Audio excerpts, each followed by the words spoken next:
Fundamentalmente, todos los que estuvimos ayer fuimos testigos de un diálogo muy interesante sobre el estado de las ciencias políticas en América Latina. Además, un diálogo que ponía en contexto un libro, una publicación en el que la doctora Freudenberg ha insistido, con mucha razón diría yo, que es una publicación muy especial, de un contenido importante, que recoge las reflexiones de una buena cantidad de especialistas de la región y que además es una discusión, digamos, que fue muy visionaria porque se anticipó a muchos fenómenos que hoy tenemos. Es una discusión que se estuvo en el 2010, pero que cuando uno lee ese libro tiene la sensación de que la discusión se está teniendo en el 2018, ¿no? Y como ella dijo, hay muchas características únicas de esa publicación. Por lo tanto, hoy lo que nos proponemos es, en esa misma línea de reflexión, que es acorde con la función de la Fundación Global como un centro de pensamiento, que siempre ha estado preocupado por entender no solo lo que ocurre en la República Dominicana, sino lo que ocurre a nivel global y cómo esos fenómenos regionales o globales inciden a nivel local. Por lo tanto, para una institución como esta, que tiene como meta la reflexión, el pensamiento estratégico, el ayudar a comprender fenómenos sociopolíticos, el ayudar a crear propuestas que den respuesta a ello, poder entender este aspecto medular de nuestra democracia, como son las elecciones, es una reflexión muy válida. Además, hacerlo de la mano de una persona que, como ha anticipado, como la doctora, tiene una carrera muy dilatada, muy acreditada. Estamos hablando de una persona que ha escrito 19 libros, escuchen bien, 19 libros, y libros de calidad, libros que son referentes, en su mayoría para lo que nos interesamos y estudiamos aquí. Ha escrito 45 capítulos de libros, nada más y nada menos, y ha escrito más de 35 artículos, todos en medios muy destacados, todos son reflexiones interesantes sobre temas pertinentes de las ciencias sociales, para alguien que ha tenido esta vocación de producción científica, académica, además de una profesora, una persona con grandes inquietudes. De hecho, en este viaje, gratamente nos ha sorprendido con una nueva línea de investigación, de la que se ha declarado conversa y además lo predica con mucha energía. He sido testigo de algunos de sus sermones y son muy interesantes. Sin duda que mueven a la reflexión. Digo lo de sermón de manera cariñosa por lo de converso, ¿no? Pero digo las reflexiones académicas, me refiero a el tema de la paridad de género, que sin duda es una tarea que tenemos que afrontar, es un tema, es un llamado de atención muy importante y creo que en República Dominicana debemos escuchar la voz de la doctora Freudenberg en esto, hablando ya más seriamente, porque sin duda que es un llamado a atención de un tema de agenda que tenemos pendiente y que las investigaciones que se han hecho sobre esto lo reflejan. De hecho, recientemente en el Congreso ha terminado una investigación de las mujeres que han sido diputadas y la investigación deja, digamos, algunas cosas sobre las cuales reflexionar y muestra una brecha importante. Estamos hablando de que hoy día hay 190 escaños de legisladores y la verdad es que en toda la historia de la Cámara no han habido 190 mujeres que han sido diputadas. Es decir, creo que eso es un dato que hace ver que la reflexión que ha traído la doctora no está en el vacío, tiene bases en la sociedad dominicana para pensarla. Pero bueno, hoy no vamos a hablar necesariamente de ese tema como central, a pesar de que es un tema transversal. Vamos a tratar de hablar sobre el tema de las malas prácticas y la calidad de las elecciones en América Latina, ¿no? Los retos de la construcción de la democracia. Y dije que no y sí, porque esto es un tema que también forma parte de la construcción de la democracia. Entonces, bueno, hay preguntas que uno se formula: ¿qué es una buena elección? ¿Qué es una mala elección? ¿Cómo es una elección? Pero bueno, yo creo que tendremos aquí una experta que además ha analizado los partidos de manera comparada, ha analizado las elecciones y creo que vamos a tener una reflexión muy interesante. Evidentemente que tanto la doctora como nosotros tenemos el interés de tener un diálogo, por lo que ella va a hacer una exposición interesante, pero luego de eso queremos abrirnos a recibir de ustedes preguntas, inquietudes, comentarios. Desde ahora advierto que si somos justos en el uso de la palabra, permitimos que más personas lo sean, puedan hacer uso de ella, ¿no? Entonces, cualquier inquietud que tengan la pueden anotar, aunque la dirán de viva voz o la pueden simplemente recordar para el momento que se abra de preguntas y respuestas. No voy a hacer un preámbulo más amplio porque a quien hemos venido a escuchar es a la doctora y creo que todos tenemos deseo de hacerlo, así que enhorabuena, doctora, gracias por acompañarnos y le dejo con la doctora Freudenberg. Agradezco la presencia de todos ustedes.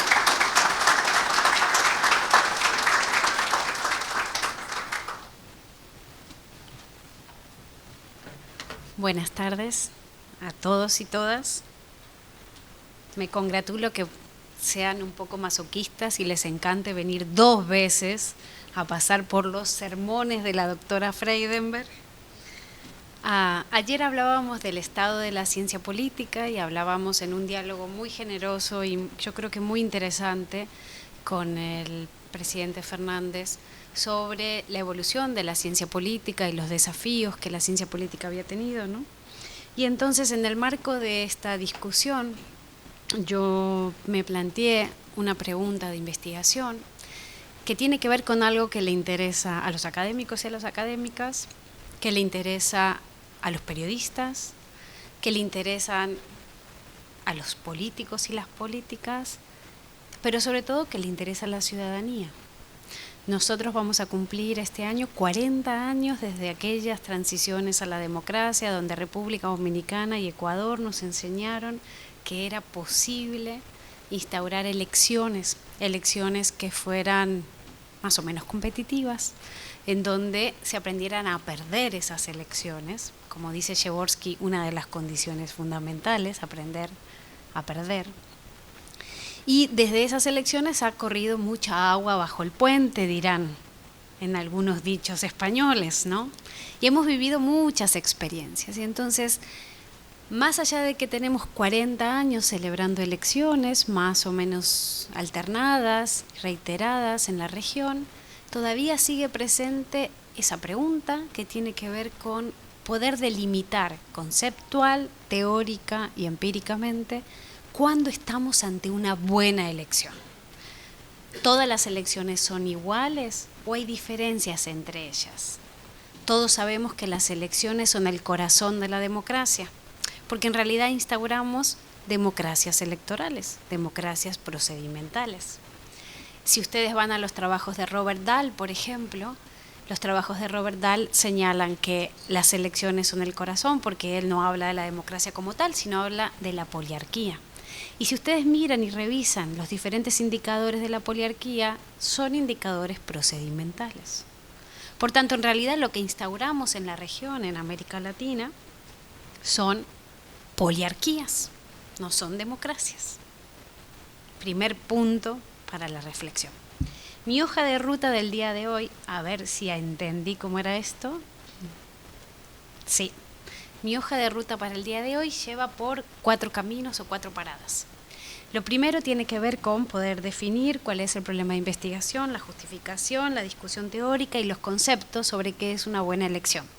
La segunda es contarles cómo hice esta investigación, en la cual llevo ya 4 años y de la cual ya tuve el honor de ya sacar algunos productos.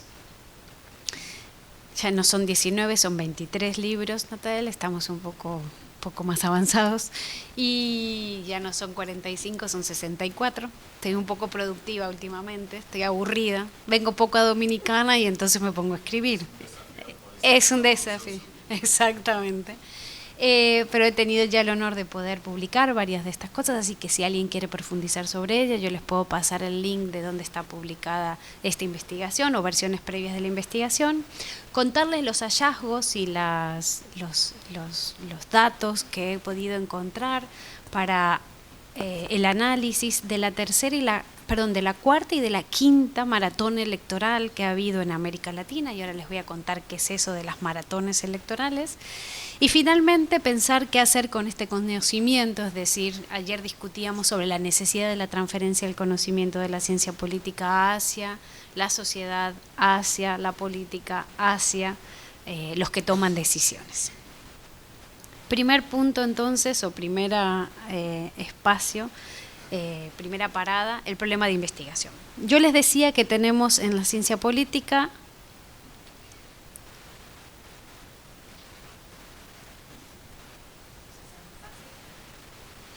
teníamos un problema teórico, un problema empírico y un problema conceptual. No hay consenso en la ciencia política latinoamericanista ni en la ciencia política mundial sobre qué es una buena elección. Hay intenciones, hay objetivos, hay opiniones, hay ideas sobre qué podría ser, pero en realidad no hay una sola definición ni hay consenso sobre una sola definición respecto de lo que es esto. No saber qué es una buena elección supone problemas. ¿Por qué supone problemas? Bueno, porque posiblemente una respuesta que es una buena elección es aquella que gané yo. Por tanto, si la respuesta es aquella que gané yo, el que pierde, ¿qué va a decir? esa es una mala elección. Entonces empezamos las disputas. Otra respuesta que es una buena elección puede decir, bueno, una buena elección es aquella que los organismos electorales son los que dicen que es una buena elección. Bueno, si los organismos electorales son independientes, autónomos y no están condicionadas a las voluntades de ningún líder, caudillo o partido político, uno diría, bueno, esa sería una buena manera, que diga el árbitro electoral que es una buena elección. Otra explicación puede decir, bueno, en realidad una buena elección es lo que los organismos internacionales que observan las elecciones digan que es una buena elección. Bueno, digamos, también podría ser una posibilidad que los organismos internacionales digan que es la buena elección y nosotros tranquilos esperamos a que digan la OEA, la Unión Europea, los organismos que sean, que nos digan, bueno, si ustedes no son muy nacionalistas no tendrían problema para eso, ¿no? Acordamos que son los demás los que dicen que es una buena elección. Es decir, que hay diferentes maneras de entender esto. Esto a no todos nos satisface. Nosotros que somos cientistas sociales lo que queremos son conceptos. Y entonces tenemos que poder aprender un problema. El problema es que tenemos un problema. No siempre la gente se da cuenta que tiene un problema. Puedes tener al 60% de la población subrepresentada y no darte cuenta y pensar que no es un problema. Tranquilos, eso no pasa aquí. Aquí solo tienen el 50% subrepresentado, así que no pasa nada. Porque las mujeres son el 50% de la población. Y eso no es una cuestión menor. Puede ser que para una sociedad eso no sea un problema. Para otra sociedad puede ser que sí. Que la manera en cómo se define un concepto, la manera en cómo se define un problema, sea un problema. ¿Me siguen? ¿No los estoy liando? ¿No los estoy mareando? Bien. Uno lo primero que hace cuando quiere definir un concepto es poder establecer cómo otros autores o otros colegas han definido ese concepto. Entonces yo rápidamente voy a mostrarles las diferentes maneras que tiene las diferentes maneras o enfoques que hay en la ciencia política para definir qué es una buena elección. En 1945 aproximadamente, en el marco de Naciones Unidas, se consensuó que el enfoque fundamental a partir del cual se iban a entender definidas como buenas unas elecciones eran aquellas elecciones que fueran libres y justas. ¿Qué entendemos por elecciones libres y justas? Elecciones que sean legítimas, es decir, que sea acordada por todos que esas elecciones estuvieran bien, que hubiera convocatoria periódica de elecciones, es decir, que cada tiempo se celebraran las elecciones, que la organización electoral fuera neutral, es decir, que no tomara partido por ninguno de los candidatos a favor o en contra, que hubiera libertad de expresión de todo aquel que quisiera expresarse, que hubiera libertad de voto, de ejercicio del voto de todo aquel que quisiera votar y que hubiera libertad de asociación, es decir, que todo aquel que quisiera organizar un partido político pudiera hacerlo sin problemas, que hubiera sufragio activo y pasivo, que hubiera sufragio universal, es decir, que todos pudieran votar, que fuera secreto y que fuera igualitario, que hubiera igualdad de acceso a los recursos, es decir, que nadie tuviera más dinero que otro puesto en la campaña, sino que hubiera una equidad en el manejo de los recursos, que hubiera información plural e independiente, que no hubiera fraude, ni manipulación, ni coacción, y que hubiera órganos independientes para dirimir los conflictos. ¿Cuándo va a haber una elección libre y justa? Cuando se dieran todo este conjunto de indicadores. Este enfoque fue el predominante durante muchísimos años en la academia, pero sobre todo en los organismos internacionales. La OEA, la Unión Europea y demás tenían como este paradigma, el paradigma de Naciones Unidas, de elecciones libres y justas, como su criterio para evaluar las elecciones. Los académicos y las académicas, otro más y otro más, no más, otro más, ahí, dijeron, este enfoque está bien, pero está un poco centrado en principios sin valores, en la idea de lo que debe ser una elección, más que cómo es esa elección. Entonces surge un segundo enfoque, que es el enfoque de calidad de las elecciones. ¿De qué va el enfoque de la calidad de las elecciones? Va y busca datos. y generan unas grandes bases de datos. Ahí la base de datos de elecciones de Duke, por ejemplo, es muy importante porque ha generado bases de datos a partir de las cuales comparar elecciones. No estamos centrados en lo que la gente diga que es, sino en cómo es. No nos importan tanto las percepciones, sino nos importa más la manera en que una elección cumple o no una serie de criterios de aceptabilidad que se ponen a consideración desde la academia, y que esos criterios deben ser cumplidos más allá de los principios universales de lo que dice que es una elección. Este segundo enfoque fue predominante, sobre todo a partir de los 50, de los 60, y fundamentalmente con el enfoque neoinstitucionalista en el análisis de la política comparada, para generar grandes comparaciones, ¿no? Entonces se comparan 170 elecciones, 180 elecciones a partir de unos datos que se buscan, que se cumplen para saber si esas elecciones tienen calidad o no. Repito, estos son hechos, no son percepciones. Estos son hechos, no son principios universales de cómo deberían ser las elecciones, sino de cómo son las elecciones. Un tercer enfoque surge más en los 2000, si quieren, cuando la Fundación Global de Kofi Annan, Idea Internacional, le encargan a Pippa Norris una investigación para decir necesitamos una definición más fuerte. No pueden ser solo principios, que es lo que decía el primer enfoque, no pueden ser solo hechos, necesitamos algo más. No siempre podemos conseguir los hechos, no podemos conseguir retratar los hechos, necesitamos utilizar otras metodologías para poder conocer cuándo estamos, y ahí surge este tercer enfoque, ante unas elecciones de integridad. Y se pone en la palestra todo lo que es la discusión actual sobre electoral integrity. Y esta es integridad electoral, lo que va a decir es que vamos a cambiar el paradigma y no solo vamos a mirar el día de la elección, como lo hacían los enfoques anteriores, sino vamos a mirar la elección como un proceso. Ustedes empiezan una elección 3 años antes, ese es un dato, no necesariamente de integridad electoral. Ustedes respetan los tiempos, 120 días de un proceso electoral, ustedes están haciendo el proceso como lo tienen que hacer. Estas cosas las miran en este enfoque de integridad electoral. Ven al proceso desde una visión más amplia, no solo de lo que pasa el día de la elección, claro que es importante el día de, pero importa la fase preelectoral, importa la fase de la elección e importa la fase de la postelectoral.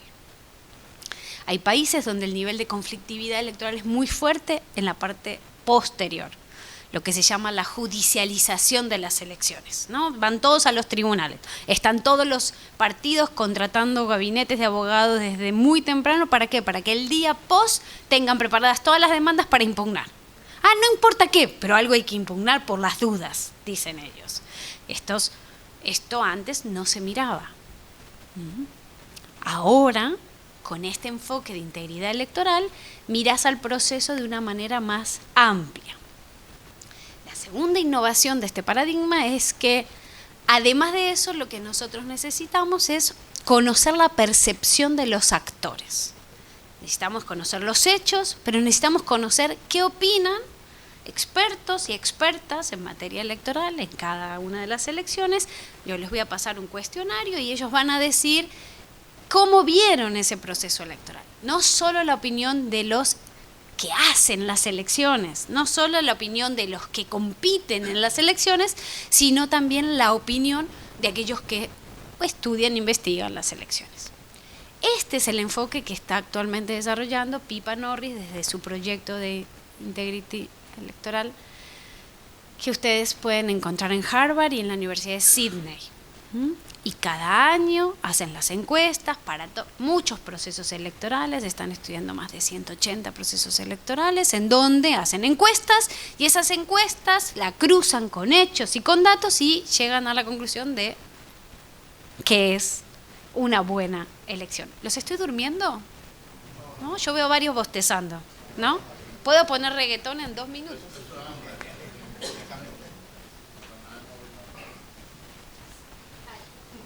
Ahí está. O sea, tengo el poder de Grayskull, lo tiene aquí al lado mío. A ese enfoque de integrity electoral le sigue uno que a mi juicio es sumamente interesante. Y ese enfoque lo que dice es, los enfoques anteriores estuvieron centrados en ver la parte positiva de las elecciones. ¿Y qué tal si lo hacemos al revés? En vez de ir a mirar todo lo que cumplimos, ¿por qué no vamos a mirar todo lo que hacemos mal? Y ese enfoque se le llama enfoque de malas prácticas o análisis forense de las elecciones. Queda feo, ¿no? Lo de análisis forense, pero lo que está intentando decir es, vamos a medir no solo hechos, no vamos a medir principios, sino que vamos a identificar lo negativo. Vamos a identificar en cada proceso electoral aquellas cosas que no están en las reglas formales, entiendo reglas formales, las reglas escritas, sino aquellas cosas que no parecen tan buenas, aquello que se ha llamado como acciones con el fin de conseguir beneficios personales, más allá de ganar elecciones, que sustituyen al bien público, al interés público. Y son acciones que pueden hacer los partidos políticos, los dirigentes políticos, las autoridades electorales, que no necesariamente todos ellos son ilegales. Pueden ser malas prácticas que no están reguladas en reglas formales como que están mal, pero todos sabemos que está mal. Les pongo un ejemplo. En Paraguay, cada vez que hay elecciones, existen las encerronas. ¿Saben alguien qué son las encerronas?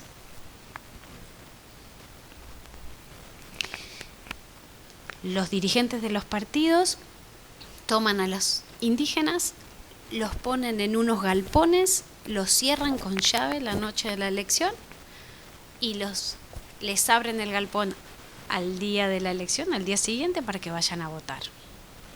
No lo digo yo, lo dicen los informes de la OEA. Y lo dicen los políticos paraguayos, que ellos reconocen que hacen eso. ¿Eso está prohibido? Bueno, está prohibido porque está violando un derecho básico, derecho humano básico, derecho político básico, todos los derechos habidos y por haber. Pero no dice en ningún lado las encerronas están prohibidas. Y todos miran para otro lado. Claro que es un delito, pero expresamente no lo dice. Es una mala práctica. El clientelismo. En algunos países se dice el clientelismo está prohibido, es un delito electoral. En muchos países, esa es la manera de hacer política. No está expresamente prohibido, pero es una mala práctica. Y el clientelismo no es la compra de voto, que sí normalmente está prohibido, porque la compra de voto es el intercambio de los beneficios el día de la elección. Pero el clientelismo no es, como ustedes bien saben, necesariamente el día de la elección. Es más estructural, es más no electoral, si ustedes quieren, aunque tenga un beneficio electoral. Entonces, las malas prácticas, lo que dice la literatura, como Sarah Birch, por ejemplo, que es la que ha desarrollado la investigación sobre este punto, desde este enfoque, es identificar todas esas cosas que hacen que esa elección no sea buena. ¿Se entiende? No desde el positivo, sino desde el negativo. A mí todos estos enfoques me parecen insuficientes. ¿Qué quieren que les diga? Yo no me termino de casar con ninguno de todos estos enfoques, entonces le he dado vuelta. ¿Cómo hago para plantear una definición que me ayude a entender cuando estoy en una buena elección, que no moleste mucho a nadie, ¿no? Porque estos son temas sensibles, pero que me permita discriminar cuándo puedo decir que estoy ante una buena elección y cuándo estoy ante una mala elección. Y entonces lo que se me ocurrió es hacer una investigación que tiene los siguientes objetivos. Primer objetivo, sí, claro, yo tengo que definir qué es una buena elección y les voy a proponer una definición un poquito abstracta, pero que espero que nos ayude a entender.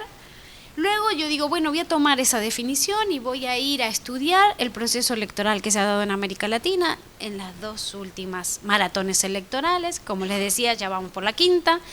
La que estudié originalmente es la cuarta, y donde voy a presentar más datos es sobre la cuarta, que es entre 2013 y 2016.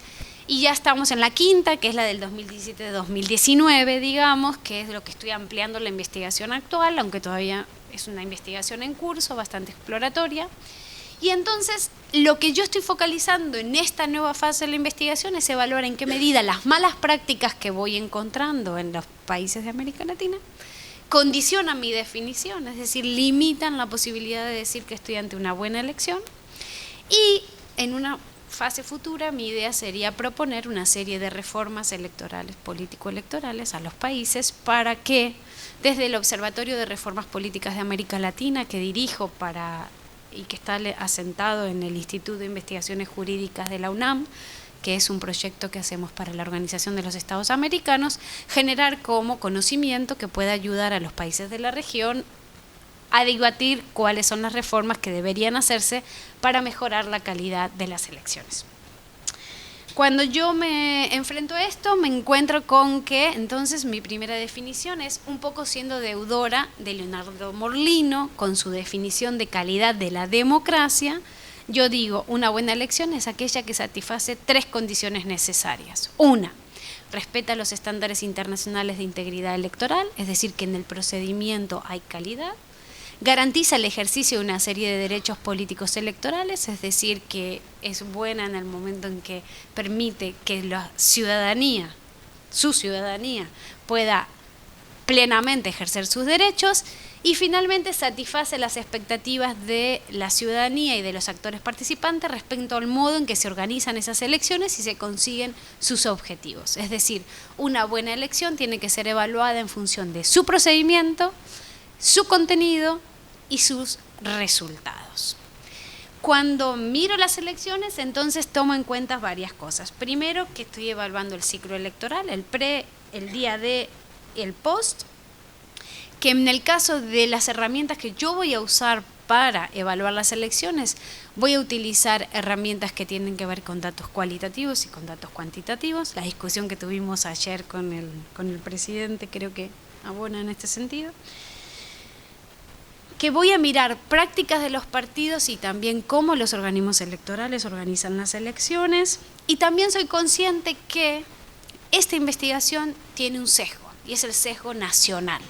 Y es una discusión que ayer no salió y que quizás en Dominicana tiene menos sentido por la estructura territorial dominicana, pero que en general en América Latina estamos haciendo, que es la discusión de introducir los análisis multinivel o los análisis subnacionales de la política. Normalmente solemos hacer afirmaciones que tienen que ver con el sistema político a nivel nacional como si fuera fotocopia lo local y lo estatal. Y todos sabemos que las dinámicas son muy distintas y que además las dinámicas son multinivel, que lo nacional puede influir sobre lo local y lo local puede influir sobre lo nacional, o que lo local puede influir sobre otro, ¿no? Algo que pasa en Santiago que puede influir sobre lo que pasa en Distrito Nacional o a la inversa, ¿no? Es decir, que estas interacciones multinivel nosotros deberíamos ser capaces de retratarlas.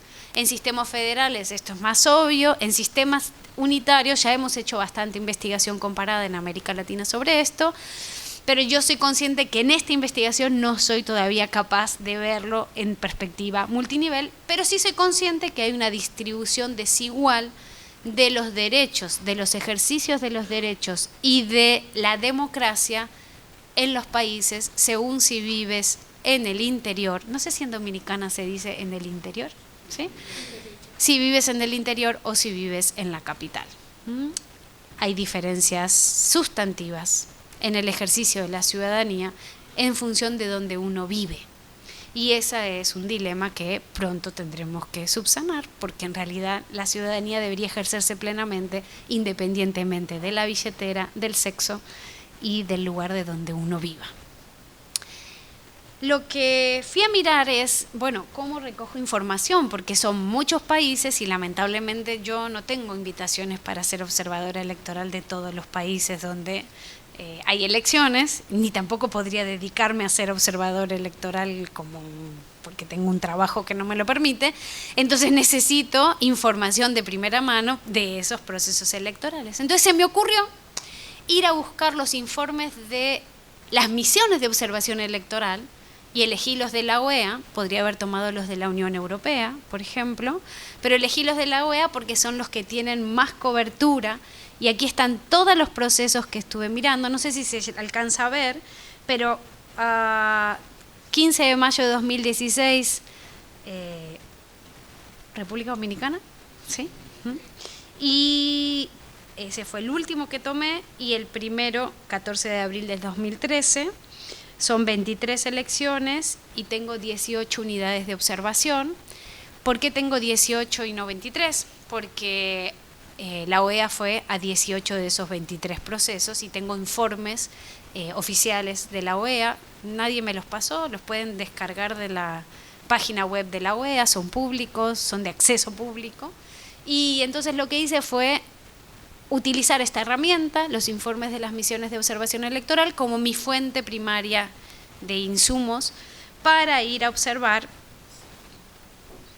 qué había ocurrido en estos 18 procesos electorales. También hice revisión de la hemeroteca, de los periódicos y de informes de consultoras y demás. En varios de esos procesos yo estuve como observadora, así que pude hacer observación participante y entrevisté a expertos y expertas haciéndole preguntas concisas para validar varias de las informaciones. ¿Qué resultados encontré? ¿Qué resultados encontré? ¿Listos para los resultados? ¿Sí? Aunque no les gusten. ¿Sí? ¿Vamos? Ok. Encontré 4 tipos de problemas que limitan la posibilidad de decir que estamos ante buenas elecciones en América Latina. Encontré, por un lado, problemas del contexto, problemas que se dan en el escenario donde se dan las elecciones. Para que haya buenas elecciones tiene que haber buena democracia. Yo sé, ustedes me dirán, eso es como medio enrulado, ¿no? O sea, para tener buenas elecciones tengo que tener buena democracia, pero para tener buena democracia tengo que tener buenas elecciones, ¿no? Es como el pez que se muerde la cola, ¿no? Pero lo que dicen todos los autores, y yo comparto, es que es muy difícil tener buenas elecciones donde, por ejemplo, usted tienes un régimen político insuficiente o tienes un régimen político no democrático. Es muy difícil tener buenas elecciones donde el Estado no tiene capacidad de control del territorio. Entonces, las capacidades estatales son importantes. Entonces, el primer grupo de problemas son bajas capacidades estatales y pobres regímenes políticos. Es decir, el contexto donde sean esas elecciones que condicionan la manera en que hacemos las elecciones. Un segundo grupo de problemas tiene que ver con la inequidad de la contienda. Hay problemas en el acceso al dinero, hay problemas en el acceso a los medios de comunicación y hay problemas de cancha inclinada. Ustedes no juegan al fútbol, yo sé, pero seguro que en el béisbol también puede pasar, ¿no? Si hay, ¿no? La cancha, un equipo siempre le mete los goles al otro equipo, ¿sí? Sí, ok. Bueno, entonces ellos nos pueden enseñar a todos los demás, pero cuando un equipo va siempre para la pelota o siempre va para un lado, ¿ya? Esto pasa mucho en algunos contextos. Y un tercer grupo de problemas tiene que ver con la identificación de manipulación política estratégica de las elecciones y ejercicios de malas prácticas. Y un cuarto problema tiene que ver con problemas en la gobernanza electoral. Estos son los 4 grupos de problemas que encuentro en las elecciones que se hicieron entre el 2013 y el 2016 en América Latina.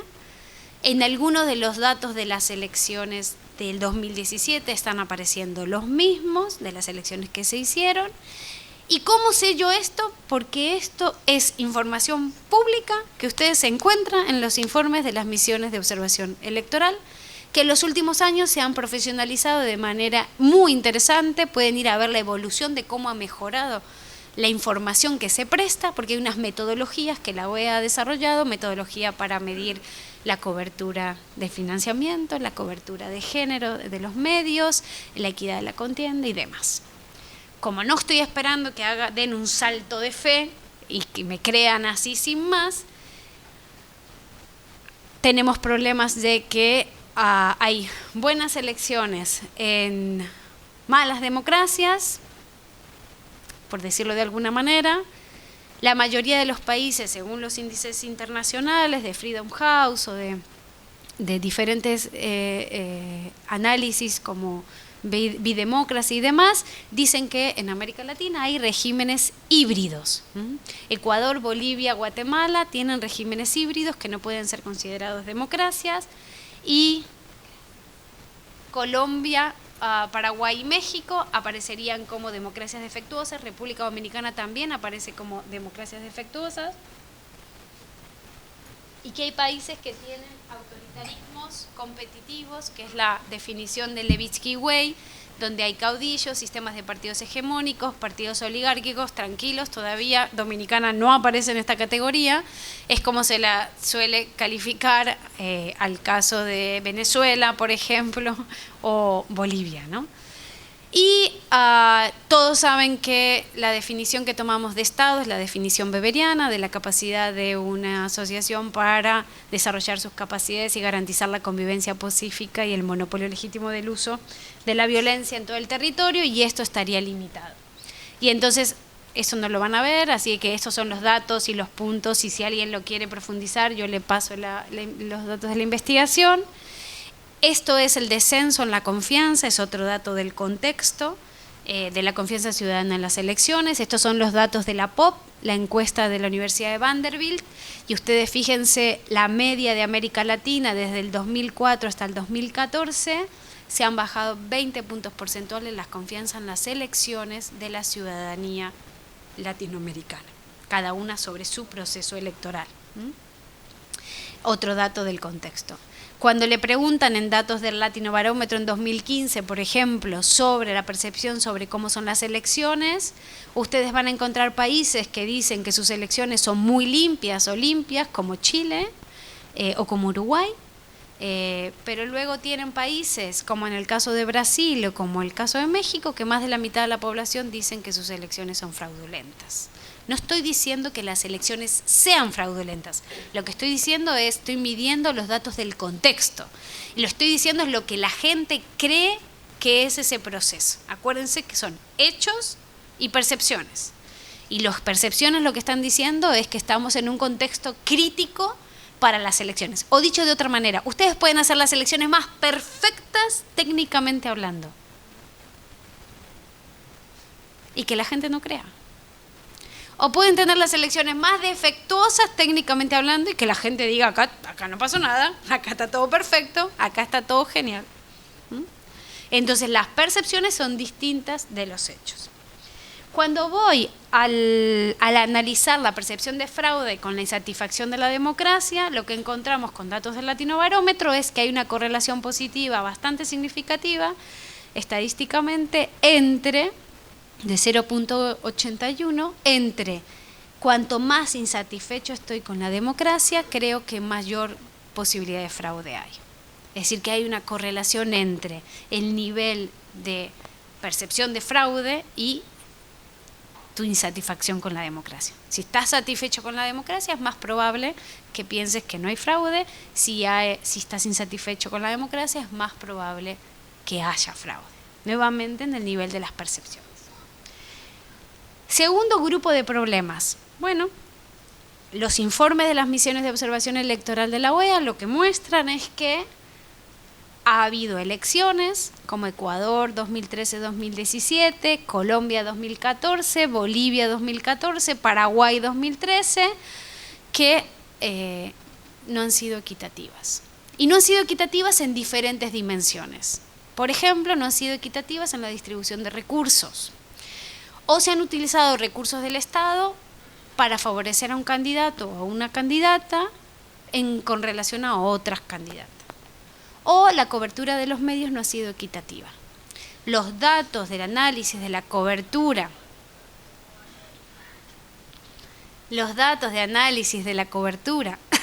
de los partidos que hace la OEA, por ejemplo, muestra que hay casos, hay países donde se cubre más a unos partidos que otros. O se cubre más a los hombres candidatos que a las mujeres candidatas. El análisis para Costa Rica habla de 2-1 y el análisis para México es de 3-1.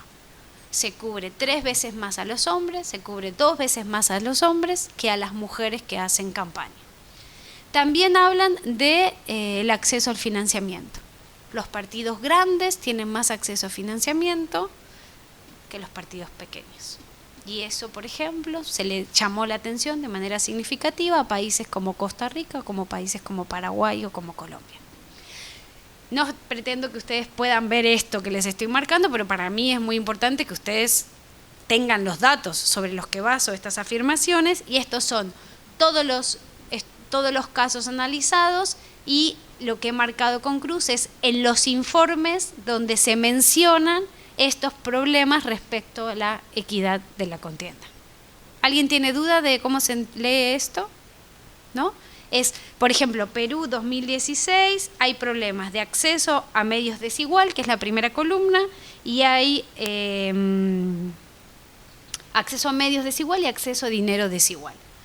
Luego, en la tercera columna, que es problemas de fiscalización, no lo menciona el informe. No digo que no exista, digo que el informe no lo menciona. Y luego, problemas en la implementación de las cuotas de género, es la cuarta columna. La quinta es problemas en la cobertura de los medios, que no es equitativa. Y problemas de cancha inclinada, es decir, que se favorece al candidato que quiere ir a la reelección, al incumbent, no lo menciona. Esas son las 5 columnas que ustedes ven ahí. Y ahí se pueden encontrar los problemas que cada una. En Dominicana, si les interesa, ¿sí? Bueno, lo que dice el informe de la misión de observación de la OEA es que ha habido en la elección del 2016 acceso a los medios desigual, acceso al dinero desigual, problemas en la fiscalización de partidos y problemas en la implementación de la cuota que ayer se llenaban la boca que ustedes tenían, una cuota muy linda para mejorar la equidad, y también hablaban de cancha inclinada, de problemas de que el Estado se usaban los recursos para favorecer a un candidato sobre otro. ¿Va? En la siguiente tiene que ver con las malas prácticas. El gran ausente de los informes de las misiones de observación electoral tiene que ver con el clientelismo. Nadie habla del clientelismo, no le ponen el cascabel al gato.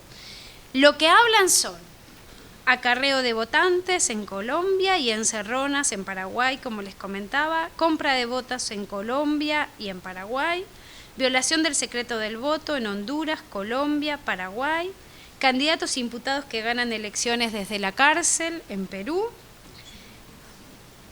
Sí. Violencia física contra los candidatos, acoso hacia las mujeres candidatas en Bolivia y en México, muerte de candidatos y de periodistas realizando su trabajo en México, 2015, y muerte de miembros de la fuerza pública en Perú, 2014. Vamos a la siguiente y vemos, ahí está la distribución. Como ven, en esta hay como menos rayitas, ¿no? ¿Ven que hay menos crucecitas? Yo pregunté en la OEA por qué en el caso de las malas prácticas había como menos información, y entonces la justificación es que ellos no pueden poner en los informes nada que no tengan documentado. Entonces, claro, o sea, documentar este tipo de prácticas no es tan sencillo, ¿no? Es más fácil las otras, ¿no? Entonces, pero Francisco Guerrero, que en ese momento estaba a cargo de la Secretaría del Fortalecimiento para la Democracia, se comprometió a hacer un énfasis en los informes de las misiones de observación electoral en una conversación que tuvo conmigo en una presentación pública que hicimos en México de un avance de esta investigación para fortalecer esta dimensión. La siguiente y la última tiene que ver con la gobernanza electoral. Acá hay de todo. Nos hemos pasado los últimos 40 años fortaleciendo nuestros organismos electorales y aún así todavía hay problemas.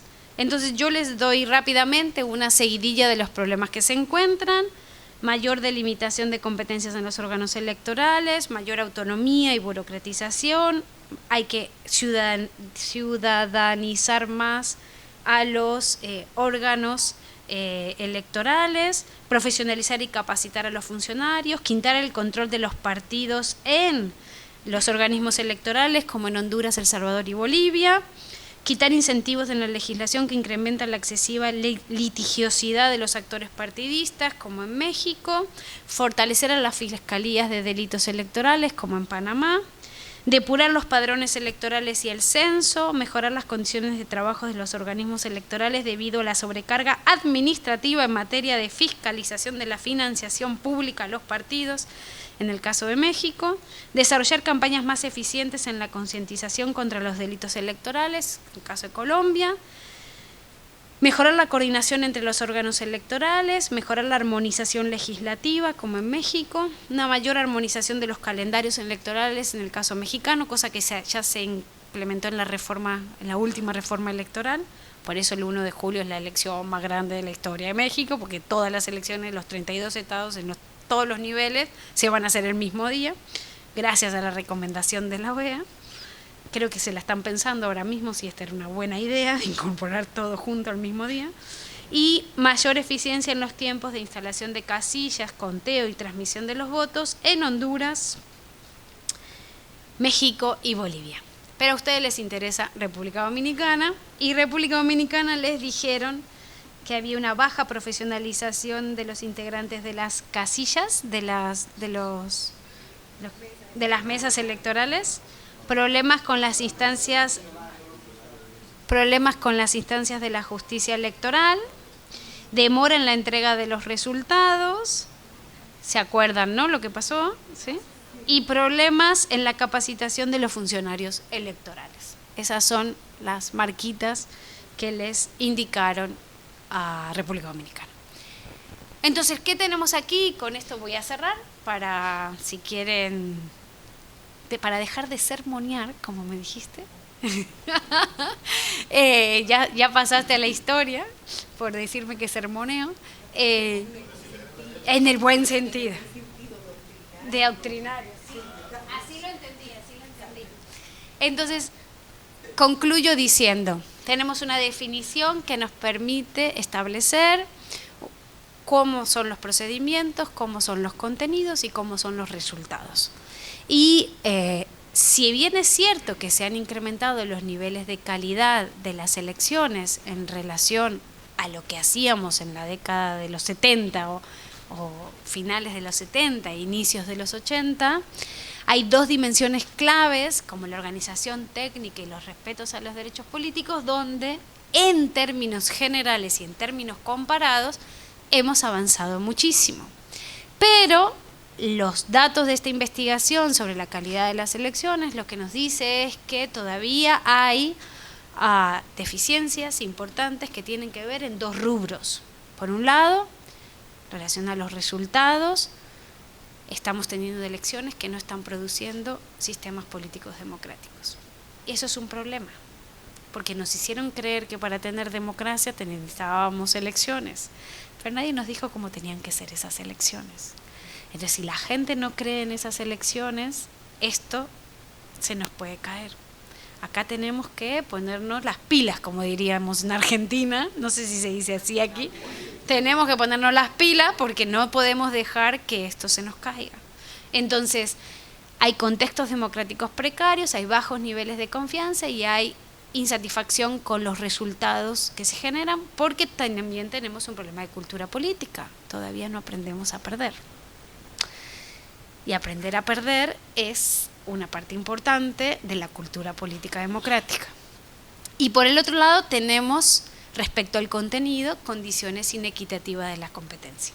Las mujeres no compiten en igualdad de condiciones que los hombres, lamento reiterarlo, sé que estoy insistente, pero no compiten en igualdad de condiciones ni en Dominicana, ni en México, ni en Chile, ni en Argentina, o sea, en ningún sitio.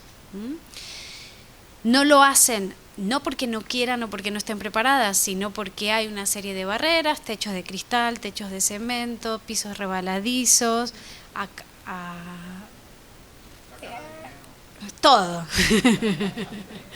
Sesgos de género en la cobertura de los medios, sesgos de género en el electorado, gente que cree que las mujeres están mejor preparadas para cocinar y cuidar de la familia más que para competir y liderar. Pero tampoco los indígenas están compitiendo en igualdad de condiciones en aquellos países que hay mayoría indígena, ni tampoco los afros están compitiendo en igualdad de condiciones. Y esas son deudas que las democracias tienen. Los pobres no compiten en igual de condiciones que los ricos. Y esas son condiciones que la democracia debe garantizar. Entonces hay condiciones inequitativas de la competencia y las malas prácticas están institucionalizadas. En el sentido de que nadie le quiere poner el cascabel al gato, todos saben que sin clientelismo y compra de votos no se ganan elecciones, que el electorado espera eso, y si no le dan lo que el electorado espera, elegirán a otro que les dé eso, pero el problema no es ese, el problema es que hay sociedades con derechos básicos insatisfechos y con necesidades básicas insatisfechas. La respuesta de estas comunidades a esas necesidades básicas insatisfechas es una herramienta política, el clientelismo. Y mientras haya gente que necesite, va a haber gente. Yo te tengo miedo porque vos me sacás fotos luego poniendo caras raras, y entonces tengo que tener control de ti. Te aburres, ya sé.